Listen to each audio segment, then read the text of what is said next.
I saw like 8 of them in a year, which was so Penises? weird.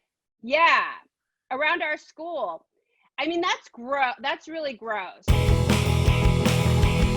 Hello and welcome to the Roast of Your Teenage Self podcast. I am your host, your roast-coming queen, a girl who once broke up with her boyfriend because he told her he got a boner, Alise Morales.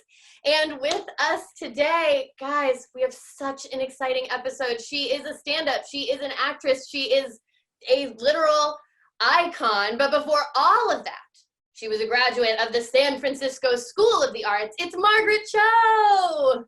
Hi, thank you. Hello! Who do you have with you today? This is Lucia Katerina Lauper Cho, or her Korean name is Cho Ru-cha. So Beautiful. you can call her Cho Ru-cha, or you could call her Lucia Katerina.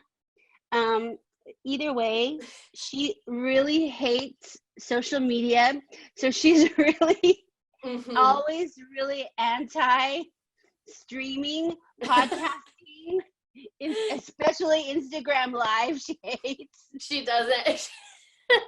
But so I'm really glad she's with us today. She really is the FaceTime police. She really hates any kind of. No, but she doesn't mind Zoom for some reason. She's cool with Zoom. She just pooed over there. I see it. I just like, I can't smell it, but I can see it. And I'm like, oh, I see what you did. She just wants me to see it because she's just sitting on me. So that's something you'll have to deal with at some point, I assume. It's fine. It'll be fine. She's so small. It's fine. She's small. She's tiny. All right. Well, Margaret, I'm so excited to have you on the podcast. Yeah. So, like I said right at the beginning, you went to San Francisco School of the Arts. I'm assuming, because I know this to be true, that that's a performing arts high school. Yes. Did you have to audition to get into that high school? Yes. It's one of those things. It's like the show Fame, that school and Fame. That's what I was going to ask. Audition to get in, and there are several parts of the school. You have the music part, there's singers, there's dancers, there's musicians, there's actors, of course, there's visual arts. So it's a magnet school from the public schools in San Francisco. Got it. There was a school in my area like that, but for math and science, and you had to take the TJ test to get in. But it was a public school, but you had to like take a big fancy test, which I did not take because math and science is actually not my forte. But so when you're at this school, how was there like a hierarchy of like, well, the theater kids are on top and the band kids, that's social suicide to be the band kids? Or did you hang out with each other? No, the dancers were on top.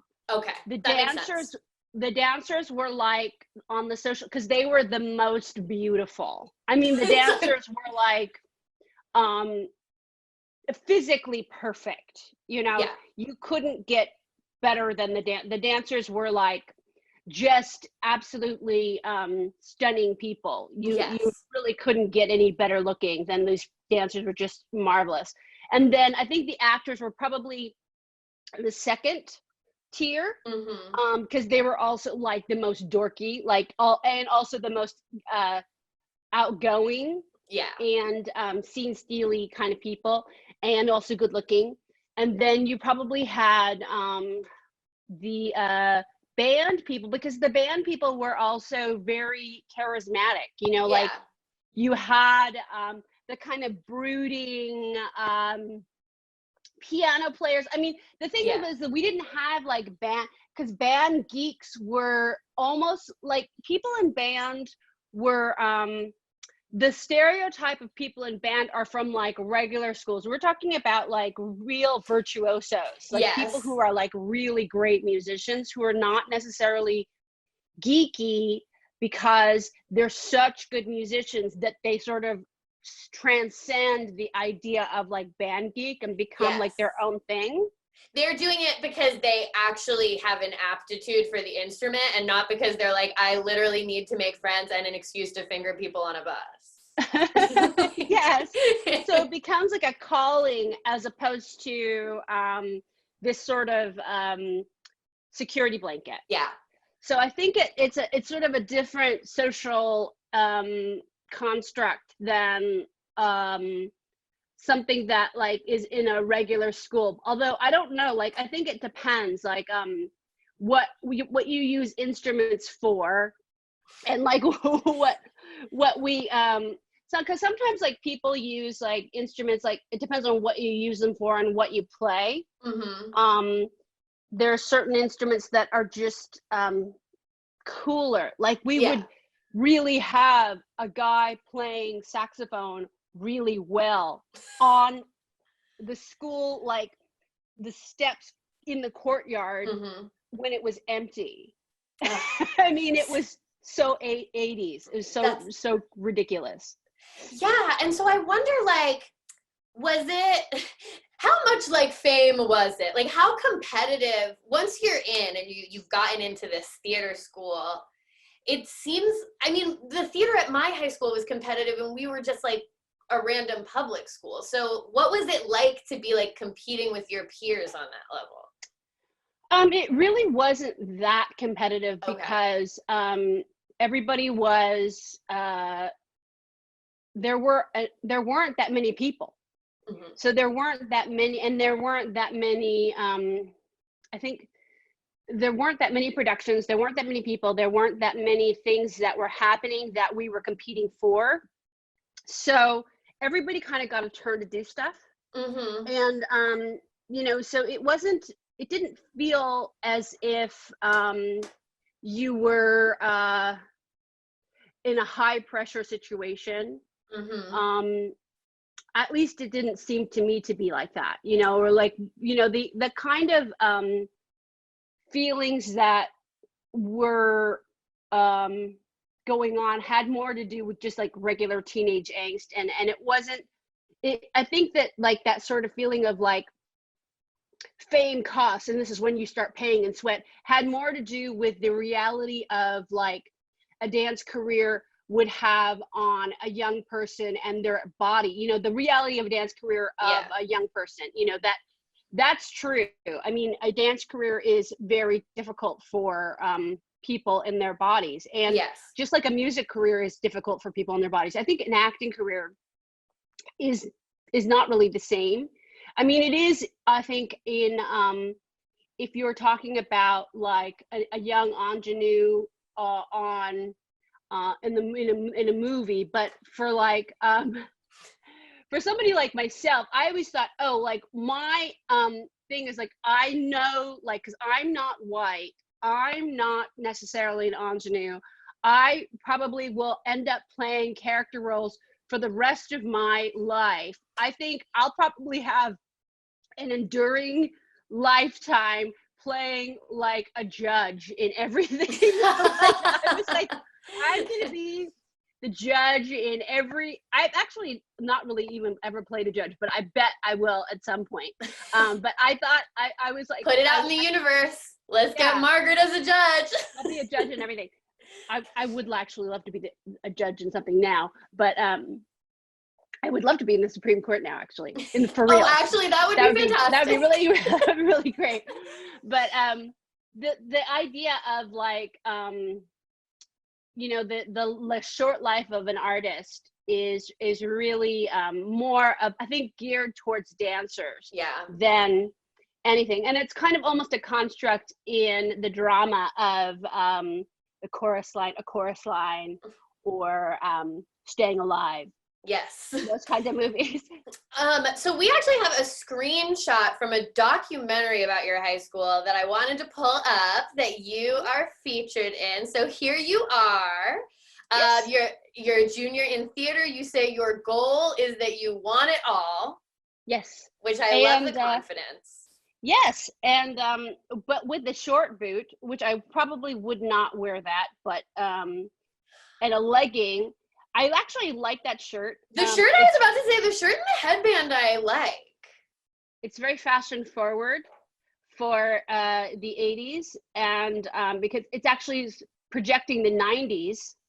It's paisley, and but the boot, I was like, what is that? It's kind of brown. I don't know. But I'm with Sam Rockwell, who has Oscars. That's amazing. I didn't even compute that. So were you? I know Aisha Tyler went to your high school as well. Yep. Is that correct? Aisha Tyler. So she's in that class too, but she was the narrator of the documentary. So she's actually the host of the documentary, and she comes forward later. But Sam and I would end up going to comedy clubs and doing comedy sketches together. He was my first comedy partner. Amazing. In school. But yeah, he's great. Is this a picture from a play or a show or something? It seems like you're on the stage. Well, we did a lot of like sketchy comedy things. Comedy. We were in a comedy troupe, so we would do these things. But I love that font. Yes. It's a very inchworm font. It's real like 70s, but I don't know if it's supposed to be retro. I think it was supposed to be modern at the time, maybe. It was coming back. The font was making a resurgence. So you're saying, did you get into comedy via this high school, or was it something you were already interested in? Okay, cool. So talk me through that journey. So I had a teacher, we all had a teacher who was very proactive in signing us up for comedy nights at this comedy club called The Other Cafe, which was a very famous club in San Francisco that had shows. They would do shows with Paula Poundstone and Dana Carvey, and Robin Williams would perform there, all these famous comedians. And she would sign us up for the open mics. So Sam and I would go and perform there at the open mic. And we were very young. We were probably like 15. And it was really like inappropriate. Now I think back on it and I'm like, that's really inappropriate, but I'm glad she did that. Yes. Because it's really great, actually. Because, it sort of gave me an into this world of comedy. And then Sam ended up moving to New York with his mom, but I stuck with it because I really loved it. And I fell for this whole lifestyle of doing comedy at night. And it really gave me a place to go. Like, I really felt like this is the world that I belonged in, which was true. Do you remember any of your early bits or what they were about? It was really about being there like I didn't belong there, which is also true. Like, I was like, I don't know what I'm doing here. I'm really a kid. And that, and that's really right. I mean, I know that, and also the inappropriate things that people were saying to me, like these old men, like, was just gross. Like, but also like the protective nature that would come out with these people, and kind of that feeling of like, this is very strange. Like, I'm here with people that are older than my parents, and like also that thing of not being like anybody else there, but also kind of feeling belonging there. So there was a lot of different things happening that I was kind of processing while I was there. And so I think that was in a way the right thing to be doing, talking about that. Very cool. So did you start out high school at the Performing Arts School, or did you come there later?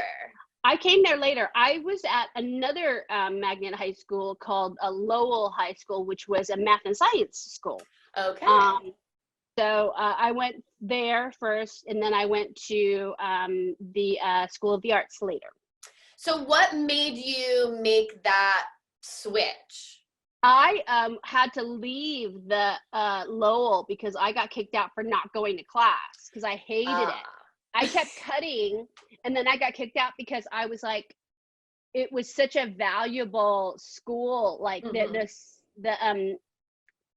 were so many people trying to get into that school, and I was just like not, and it's a public school, so I was like not valued. That I was not valued in place there, so I got kicked out.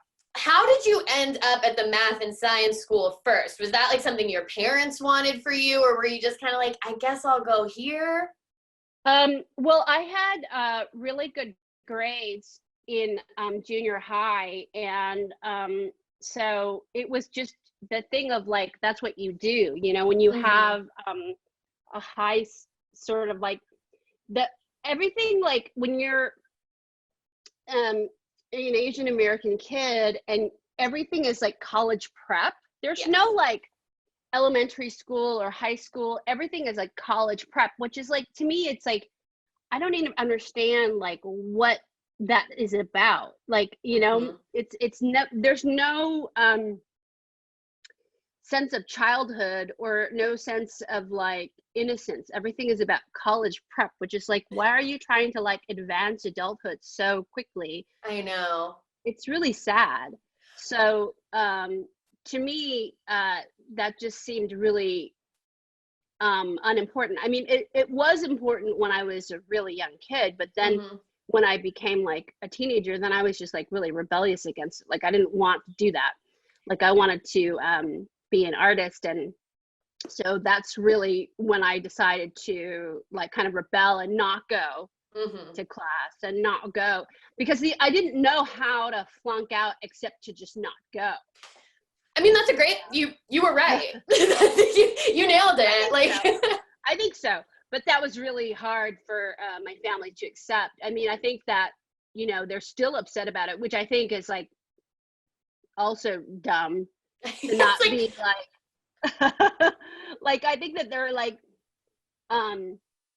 you know, they're still like kind of disappointed, but I don't know exactly, I mean, I mean, I don't know exactly how much better it could have turned out. I feel like it's turned out. Yeah, I was gonna say, I feel like at this point you've justified going to the performing arts high school. Hello, everyone. Today's episode of the Roast of Your Teenage Self podcast is brought to you by Mint Mobile, honey. Breaking up with your old wireless provider just got a whole lot easier thanks to Mint Mobile. They were the first company to sell premium wireless service online only, and now Mint Mobile is introducing their unlimited data plan for just $30 a month. Let that sink in. An unlimited plan for $30. How much is your soon-to-be ex wireless provider charging you? I bet more. For people who hate their phone bill and are ready to cut ties with big wireless, Mint Mobile offers their premium unlimited plan for just $30 a month. And if you're someone who loves your phone bill, I don't know, examine that. I don't know what that's about. By going online only and eliminating the traditional costs of retail, Mint Mobile passes significant savings on to you. All plans come with an unlimited talk and text and high-speed internet delivered on the nation's largest 5G network. We love that 5G. We love that 5G. Use your own phone with any Mint Mobile plan and keep your same phone number along with all of your existing contacts, so you don't have to do that weird thing where you're like, I have a new number, and then like, I don't know, that's exhausting. You won't have to do that. And if you're not 100% satisfied, Mint Mobile has you covered with a 7-day money-back guarantee. Break up with big wireless and switch to Mint Mobile's unlimited data plan for $30 a month. To get your new unlimited wireless plan for just $30 a month and get the plan shipped to your door free, go to mintmobile.com/teenself. That's mintmobile.com/teenself. Cut your wireless bill to $30 a month at mintmobile.com/teenself. Hello, everyone. Today's episode of the Roast of Your Teenage Self podcast is brought to you by Candid. You know, all the things we'd love to do for ourselves but haven't done for whatever reason. For me, I always wanted straighter teeth and a better smile. Obviously, my smile is extremely gorgeous. All of you who watch on the YouTube are captivated daily by it because you watch it daily. But I've wanted to make it better, and I'm done putting it off. Thanks to Candid, straightening my teeth is simpler and easier and more comfortable than ever. Candid clear aligners are comfortable, removable, and practically invisible, unlike wire braces, so you can transform your smile without anyone noticing. Plus, your treatment is prescribed and monitored remotely by a licensed orthodontist who's an expert on tooth movement. And it's all done from the comfort and convenience of your own home. Candid only works with orthodontists, never general dentists like other companies. Not going to name them, but the other ones, they work with dentists. Candid, not so much. Plus, your supervising orthodontist will be with you every step of the way. With Candid, your treatment includes more remote monitoring by the same orthodontist who created your plan. So you never have to wonder how you're doing. You'll always know. I love that. I love to know. The average Candid treatment is just 6 months. You'll start seeing results way before then, and it costs thousands less than braces. Yes, thousands. Start straightening your teeth today. Right now, all my listeners can save $75 on Candid's starter kit. Go to candidco.com/teenself and use code TEENSELF. That's candidco.com/teenself, code TEENSELF. Take advantage of this limited time offer and save $75 on your starter kit. candidco.com/teenself, code TEENSELF. See, this smile is actually going to improve soon because of Candid. But it's hard. Yeah, it's hard to. I think that they're like. I think Korean people are so. They're so trained to react to this idea of like education as being the future because of Korea, the way that Korea is, and the way that the education system is, and how you have to really like. Be in the education system in order to be successful. Mm-hmm. They sort of think that that's the way in America too. The same way here. Yeah. So how quickly after getting to the first high school did you look around and be like, oh shit, this isn't for me? Oh, it took about a year. And then I was just like, I don't want to do this. Like, I was like, this is so gross. And we also had a huge amount of sexual predators at our school, not in the school, but around the school. Like for some reason there was like a huge amount of like weird it was like the 80s, so there was like a lot of flashers. Like there was like a lot of like God. Guys like driving around in like convertibles, like with like trench coats. Like it was like super gross, like weird, like flasher culture. So your high school was surrounded by flashers. Yeah, by these weird men who were, I mean, it was like, I saw like 8 of them in a year, which was so Penises? Weird. Yeah, around our school. I mean, that's gross. That's really gross. That would have been extremely shocking to me. I mean, like I said at the top of the pod, I broke up with a boy because he told me he got a boner, and I was like, I did not sign up for that at all. But it's so weird, like to think about now, like to think about how many times, and it was just like you have like your trapper keeper and like your peachy, and then you're like, I had to like do this so many, like cover up my face so many times to like shield myself from like the penises. And it's such a weird thing to like just be like, oh, like why are we doing this? And there was just so much of that, and it was just such a weird time to like kind of feel like why is this school like so much why is this a problem at the school? And also there was just, I mean, the culture of the school was just so much about academic like excellence. We have to like be like, we have to excel,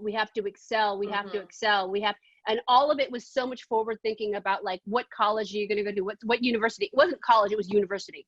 What university? And it was all Ivy League. And if you're not in an Ivy League, then the only other option is Stanford. And if Stanford was like a step down, and it was like, what universe are we? Like that's too much pressure to be under. I couldn't do it. Okay, going back to the penises for 1 second. Yes. Did the school address this with you at all, or were they just like, we're talking about college, and whatever you saw on your way to get here, leave it at the door, Margaret?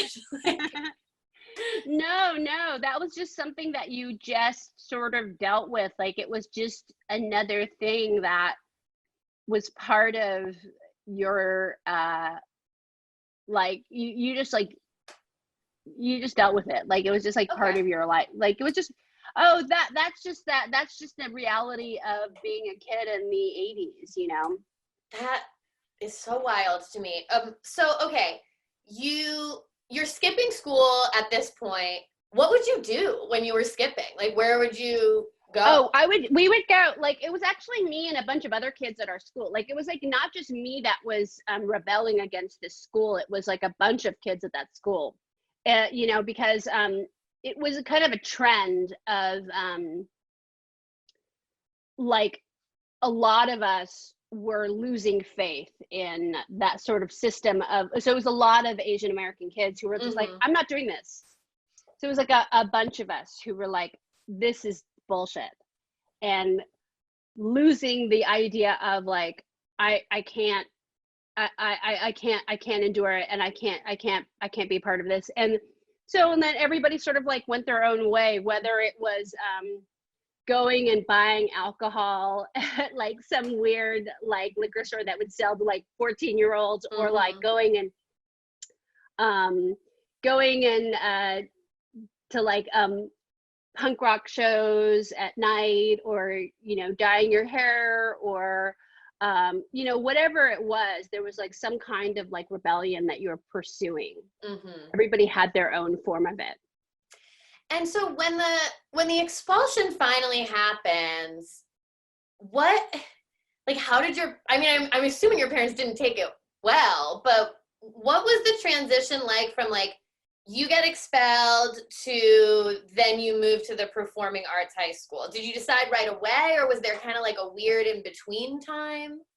No, I decided pretty much like during the expulsion period. Like I decided before I got expelled that I was going to go there, and then I started preparing for going there. Like I started to like prepare for my audition and deciding, like, I think I decided before I was expelled even that I was going to go.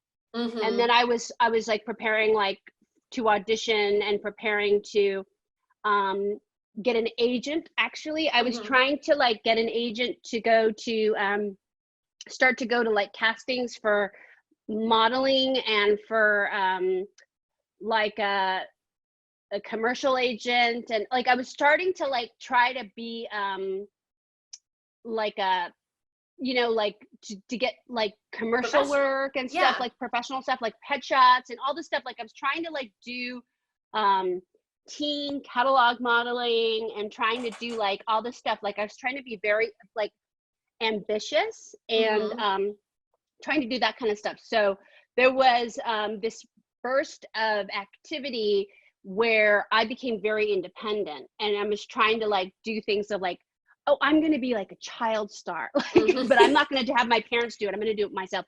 So there was this thing of like, I got very sort of ambitious and started doing things on my own. And that was really, I think, what was really exciting, because I was like becoming very sort of motivated to do that. But I started to like memorize monologues out of these like audition books, and you know, decide of what I was going to do for like these auditions, and so that kind of thing. That's super interesting, because to me, the act of doing that, to be like, I'm going to be an actress, I'm actually going to be a model, I'm actually going to be a child star, there's so much like confidence and self-assuredness in that is unique for a teenager. Yeah. Were you confident or self-assured in other parts of your life, or was it just like, no, I'm going to be a famous person, but I'm so nervous talking to anyone I have a crush on or whatever? Yeah, I mean, I knew that I could probably do that. Like, I think I don't know like why I thought I could do that. Like, I just thought like I guess there was a couple of jobs that I got that like early on that made me feel like, oh, this is like possible. I don't know what it was. There was just something about it that there was a couple of jobs that were really big that I got that were like I remember I got like this job that was like extra work that was so it was so meaningless, but it was like, but this was like in the 80s, but it was for $4,000. And it was like, I was like, oh my God, but it was extra work. Yeah. But it was still like, it was like, that's a lot of money in the 80s. And it was like featured extra like thing. And then I was like, I did another extra job. This was a little bit later on. It was in a movie. And it was for, it was kind of, I think I got cut out, but it was kind of it was in a scene with Julia Roberts. Oh my God. Called Forever Young, with the director who just died, Joel Schumacher. Mm-hmm.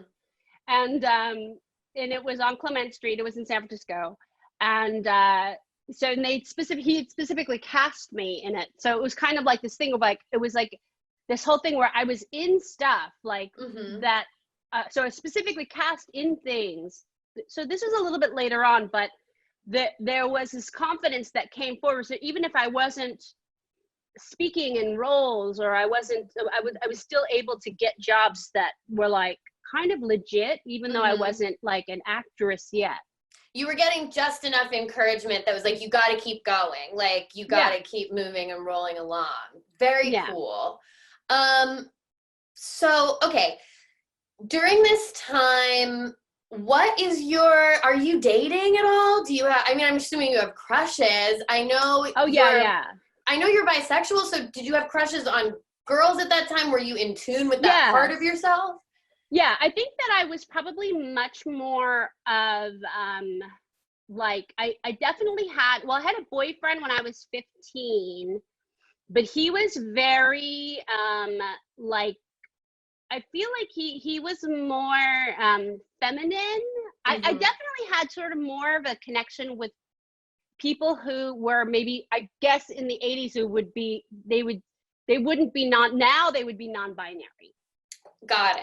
But then they didn't have that sort of moniker, language, you didn't have that. So now I see them as sort of more like gender fluid or non-binary, but back then they didn't have that sort of like title. I think, and then in the 90s, I was definitely very like lesbian and like real angry about it. That to me is much more embarrassing as to being like angry lesbian. Because when you get like this long jean shorts and then you won't stop coming out, like you won't stop, like I was like, get like really long bike shorts, like jean shorts and like a big bike chain with like big links, and like I wouldn't take it off. A really like big messenger bag. So I always had like stuff like hanging off of my body, like really heavy things. Yeah. It's like very, very like when you're like wearing a lot of heavy stuff and you're like a lesbian, like you're really angry about it. And so you're like, I'm a strong lesbian and I carry my clothes with me. Yeah, and you won't take off your boots. It's like really heavy. It's so annoying. It's like a really heavy, like weighted down existence. So I just didn't like it. So when you were in high school in the 80s, there's obviously no language about being non-binary, but what was your understanding of your sexuality at that time? Were you like, oh my God, I'm bisexual? Or were you just like, I don't know, girls kind of make me feel a way, but boys do too? Like, it was weird. Like, I remember that there was this boy that would come to school all the time and he would dress like Madonna. And I would be like, wanting to talk to him and ask him like, what is going on? Like what? And because people would always hassle him, but I wanted to ask him about it, but I also didn't want him to be like hassling him because I didn't want him to perceive it as me hassling him. Yeah, you were like, I genuinely am curious about the Madonna Yeah, look. I'm like, I wanted in on it because I wanted to dress like Madonna too, but I also wanted to be a part of what he was doing. Like it was like this thing of like, I want in on this identity, but I also don't want to hassle you. I don't want to be perceived as being like an assault on you because I know that this is an assaultive position because all you know is this sort of assault on your being. There was another guy who would dress as Prince all the time. Okay. So and then I didn't understand how come like the guy that dresses like Madonna is getting hassled, but the guy that dresses like Prince is not getting hassled, because they look exactly the same. That's very true. And also there's a really high, I mean, I guess it's a performing arts high school, so I shouldn't be surprised, but it feels like a lot of work to dress like a pop star every day. Yeah. But they're like, the only thing that puts like the guy dressed like Madonna and the guy dressed like Prince apart is the guy dressed like Prince has more lace. Yeah. Yes. Like the guy dressed like Prince has like a full lace ruff, where the guy dressed like Madonna doesn't have a lace ruff. Like, yeah, just a tasteful bustier. Yeah, it's like the weirdest thing of like, why is the, it's like the guy dressed like Prince has even more of sort of a Louis the 14th, like even more flamboyant thing. Like it's a very strange kind of thing of like, what is feminine and what is masculine, and where does this divide come? And when the feminine is actually quote unquote more masculine. Yes. So it's weird. No, that's really interesting. And it makes sense to me that you were drawn to the Madonna kid, because it's like, here's this person who's kind of being very openly queer at a time when I imagine that wasn't happening a lot. Mm-hmm. Now, I know you said that people hassled him, but do you feel like at the performing arts high school, there was maybe a little more room for people to be openly gay, or was that just really not happening? I think there was, and then there wasn't. I think because it was the performing arts school, there was more queerness on display, but because it was youth, there was a lot more insecurity about it. Mm-hmm. So there was a lot more defensiveness around it, like there was a lot more of like people like really very defensive and very there was some homophobic violence. There was a lot of like crazy shit, like things going on that were really unpleasant underneath it, because I think that there was stuff that was like kind of, I think, uncomfortable because there was so much happening underneath the surface.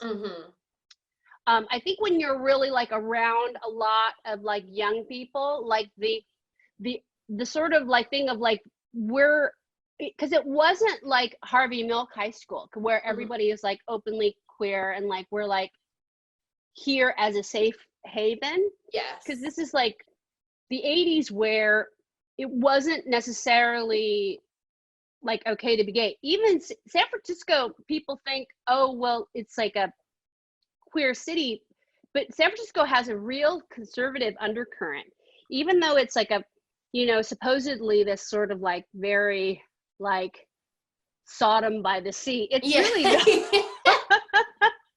I wish it was. It's actually just one kid dressed as Madonna, and everyone else is like normal. Kids by nature are very fearful and very like conservative in a lot of ways, and that sort of doesn't go away. In even like the artistic kids, like there's a streak of like, like they hate the tall poppy, like they, like kids that stand out. Tall poppy's got to be cut down. That like cut down the tall poppy. Which is like it's a very strange thing, especially like when you put all the artistic kids together. There's jealousy and there's anger, and you want to like strike down the exceptional ones. Yeah, and especially when it's kind of a school full of already exceptional kids who are already dedicated to this really difficult career path in the arts. I imagine that like anything that makes you stick out, it's like, I don't want to have anything to do with that. So seeing all this, saying, that you were seeing homophobia, you said there was homophobic violence and things around you. Did you feel comfortable pursuing anything with girls, or not until I left? Not until I left. I mean, not until I was much older. I think not until I was like in my late teens, like I didn't really pursue that until I was like 19, until I left school. I mean, there was nothing like that until I was much older, because it was just not safe at school to want to be around that, or to want to be in a sense of like being in a relationship at school, or even with anybody at school, you know, because it was just so like creepy and weird. And also I didn't like anybody at school, and it was just like not just like weird, creepy, like drama kids. So no. So you said that you did have a boyfriend. So when it came to like boys and stuff, did you date them for like a long time, or was it just little flings? I had one boyfriend. So he and I dated for a couple of years, and then he had cats named Prince and Madonna. And wow, was it related to the kids who dressed as Prince and Madonna, or just no, separate? They weren't related to the kids. They were separate. And I think it was just the times. And then he was very androgynous, and he had very long hair, and he wore a belt in his hair at the prom. I just remember that. He wore like, I had like one of those like very large, like big wide belts, you know, those like big wide 80s belts. And then I took it off and he put it in his hair. I remember at the prom, that was a thing. And then I think we ended up going to, we went to the prom. We went out for a couple of years. He actually came over not that long ago. He moved to Ireland. Oh, wow. I saw him not that long ago. He has children. He moved to Ireland, but he's a great guy. But he's not as androgynous now. He's male now. But back then he was very girlish. But it's I think that I didn't really become sort of, I sort of identified more as a lesbian later. I think I had a lot of lesbian feelings, but I didn't identify more as a lesbian until I was like 19. And then do you think you like kind of swung into the angry lesbian heavy clothes phase because were like, I did the straight thing. Now I want to go fully I want to go all in on ladies. I think it was like I think from 19 to 20 I was very lesbian, and then I was like tired of it, and then I was like 21, 22, 20, then I was like very then I went through like this weird like CK1 phase where it was like very like androgyny, and then I was like, no, this isn't good, because it was like more like style phases than it was really sexuality. So it had more to do with fashion than I think real feelings. I mean, listen, I made a lot of fashion choices in my youth as well. I was like an emo kid, so I was like a little punk with all my little like hot topic That's cool get-ups and dyeing my hair and stuff. That was like my form of rebellion. Okay, so we're coming towards the end here. One question I wanted to ask you, you've been really honest about a lot of difficulties you went through during this time with like bullying and all different things like that. Did you have like an album or a show or something that you used as your like escape mechanism when things got bad or crazy? I think everything. I mean, I think like Cyndi Lauper for sure. Cyndi Lauper was always really a great person to, like turn off to, or her music was always really a good friend, and later she became a friend, which is awesome. That's so cool. Which is super cool.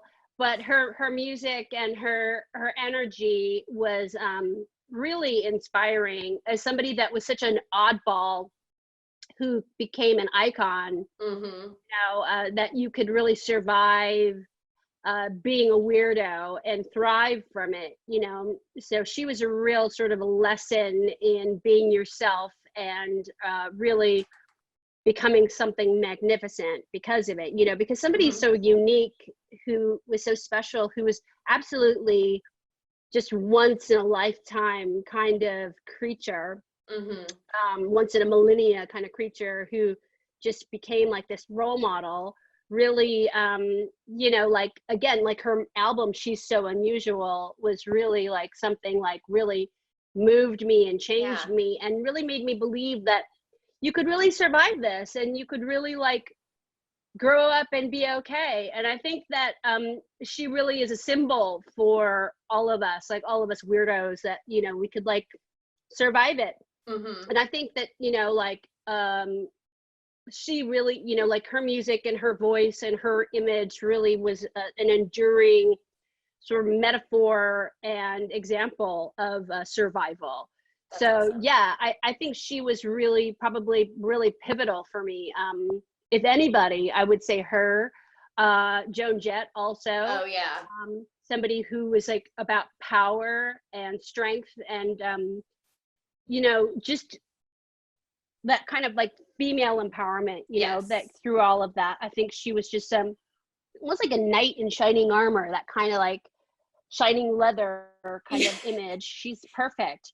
So yeah, those two women, I think, really are really important to my image, you know, to who I become, and, you know, and also good friends now, which is great. So cool.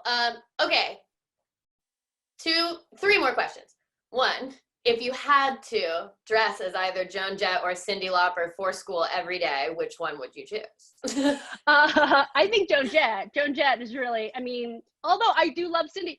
Cyndi has great style. It's 2 very different looks. But Cyndi, you have to put on a lot of stuff. Yeah. With Cyndi, it's actually it's quite curated. Cyndi, it's like it's very careful. It's not just a bunch of things. It's like, Cyndi went to art school, so it's like, it's quite difficult to get the balance right. You know, it's like, it's in the eye. Yeah. It's really careful. And you're waking up so early to get to school. It's hard to put together a full Cyndi Lauper every day. So I would probably also go Joan Jett, just because it's easier to maintain. Joan Jett, it's like you roll out of bed. Joan Jett, it's kind of like you're just cool. Yeah. You know? All you have to do is get like one jacket, and you're like, I'm Joan Jett every day. And Converse, and it's the Joan Jett, it's like the haircut. Yes. And it's like the eyeliner, and it's a leather jacket and jeans. It's just like, it's just being perfect. And Cyndi, it's like, it's like a different kind of perfection, but they're both cool. Yes. Now, when you are in a situation where you're meeting your, you know, idols from high school and becoming friends with them, do you ever, because I have this sometimes now that I'm in comedy and I get to be on Zoom chats with people like you and stuff, do you ever feel your high school self like being like, oh my God, I can't believe it? Or like, do you feel yourself making your high school self proud ever? Oh yeah, totally. I mean, yeah, absolutely. Like, I get very excited, and I get really, I mean, I always, you know, I'm really grateful, you know, and I definitely, you know, get very enchanted, and, you know, I'm thrilled about stuff, and, you know, I want to tell them, and, you know, I'm always very encouraged and, you know, elated about it. It's like it's a really important thing. So yes. Yeah. All right. Well, Margaret, this has been amazing. We always end the show with one final question, which is, if you could tell teen Margaret anything, what would you tell her? It's all going to be great. You literally nailed it. Yes. The performing arts high school is going to work out amazing. It's going to be amazing. That's awesome. Well, Margaret, it's been a thrill to talk to you. You were a wonderful guest. And for everybody at home, this has been the Roast of Your Teenage Self podcast.